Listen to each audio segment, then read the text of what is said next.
Hello everyone. Today is Wednesday, March 4th, 2026. I am Sano, and I'm your friendly radio host for today. I am super excited to be here with you all, and I hope you are having an absolutely fantastic day so far. Well, today I am introducing a trending article from the arXiv, and it is a really fascinating piece of research. The title is Subcubic Coin Tossing in Asynchrony without setup. The URL is https://arxiv.org/abs/260.2.02071b. It is long, but please do not let the complicated title scare you away, because the concepts inside are actually super cool and really important for our digital world. Let me see to really understand what this paper is talking about. We first need to talk about a classic puzzle in computer science called the Byzantine Generals Problem. Imagine you and your friends are trying to coordinate a surprise party, but you can only communicate by passing notes in the hallway. To make things worse, some of the kids passing the notes are pranksters, and they might alter the messages or simply throw them away. In the computer world, these pranksters were called Byzantine faults, which basically means malicious hackers or broken computers that are actively trying to mess up the system. Now, add another layer of difficulty to this, which is called an asynchronous network. This means there is no strict time limit for when a message might arrive. So a note could take a second, or it could take 3 weeks. The good computers have absolutely no way of knowing if a message was lost, or if it is just taking a really long time to travel through the network. So the problem this paper is trying to solve is how to get all the honest computers to agree on a random value, which is called a common coin toss. Even when these malicious hackers are trying their best to ruin it, coin tossing is a super critical task, because it allows decentralized networks to make fair choices and break ties. If you can toss a fair coin together, you can solve a lot of bigger agreement problems. Well, the researchers here, Moaz Mizrahi and Roger Wattenschoffer, found a groundbreaking way to make this process much more efficient. In the past, to be perfectly secure against adaptive hackers who can corrupt computers on the fly, the computers had to send an enormous amount of messages back and forth. Specifically, if there are n computers, the number of messages needed used to be proportional to n cubed. That means if you have 1,000 computers, you might need 1 billion messages, which is way too slow and totally clogs up the network. But this paper introduces a super clever comedy-based method. Instead of having everyone talk to everyone else all at once, they divide the network into smaller, deterministic committees. Each little committee flips its own strong, expensive coin, and then they publish their results to the rest of the network using a smart, sparse communication graph. That is right, they basically created a system where computers reach a crusader agreement, which is a relaxed form of consensus, and then broadcast their majority opinions. By doing this, they managed to break the cubic barrier, creating a secure coin toss that uses Subcubic communication.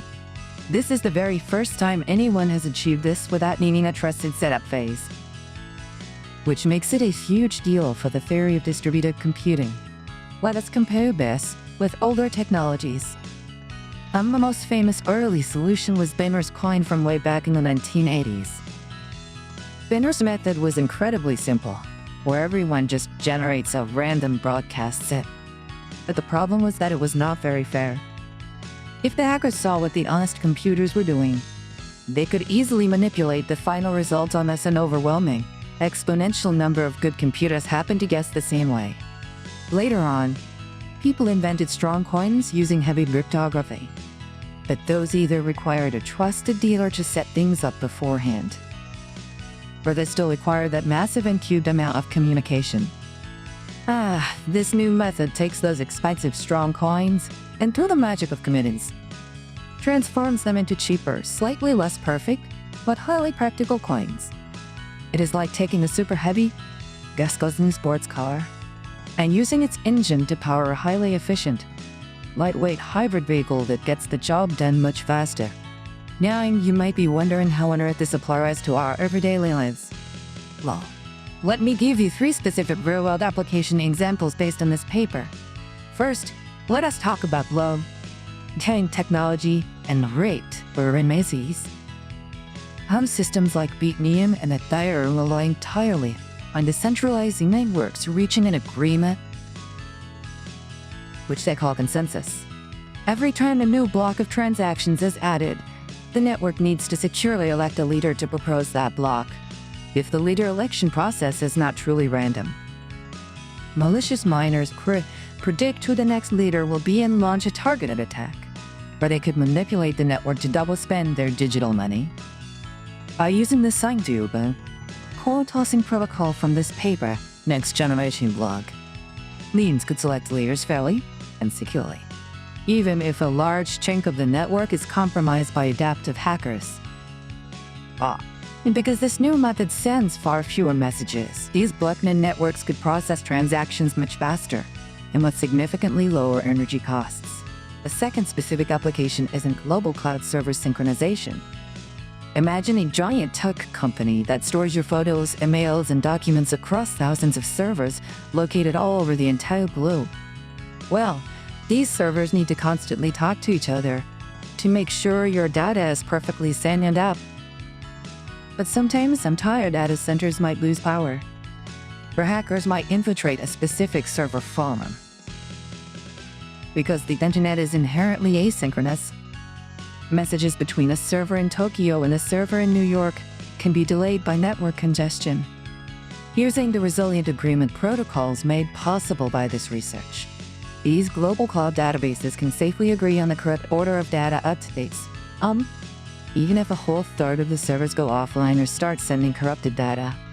The rest of the network can use this highly efficient coin toss to break deadlocks and keep your personal data safe and accessible. Finally, a third amazing application is in secure multi-party computation, which is closely tied to digital privacy and things like secure electronic voting. USA, a country wants to run a national election entirely online.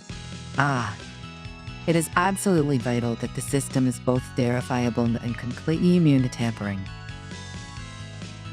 To ensure the voting servers are not being biased by a foreign cyber attack, the servers need to collectively generate a random beacon to audit the votes. If they use the cryptographically secure common coin detailed in this paper, they can generate this unbiased randomness relatively, without ever having to rely on a single central authority or a trusted setup. That is right, nobody has to trust a central government server, because the math and the committee structure guarantee that the final random number is fair, as long as a certain percentage of the servers are honest. This could totally revolutionize how we build trust in democratic digital systems. Well, reading through this paper really blew my mind, because it shows that even the most complex, theoretical math problems have incredible potential to make our digital lives safer. The idea of breaking down a massive, overwhelming problem into smaller, bite-sized committees is actually a lot like how we handle big projects in school. When the work is too much for one person, you split it up, do your part, and then share the results with the class. It is just fascinating to see that same logic applied to advanced computer science and cryptography. And the fact that they brought the communication costs down below the uncubed barrier is a monumental achievement for the researchers.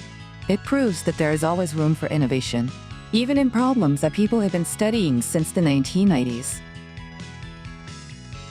I hope you all found this deep dive into distributed algorithms as exciting as I did. Technology is evolving so incredibly fast, and it is behind the search like this that truly builds a foundation for the secure internet of the future. Thank you so much for tuning in today, and for letting me share my passion for computer science with you. I'm Sanna, and I wish you all a wonderful, glitch-free Wednesday. Please stay safe, keep learning, and I will catch you on the next broadcast.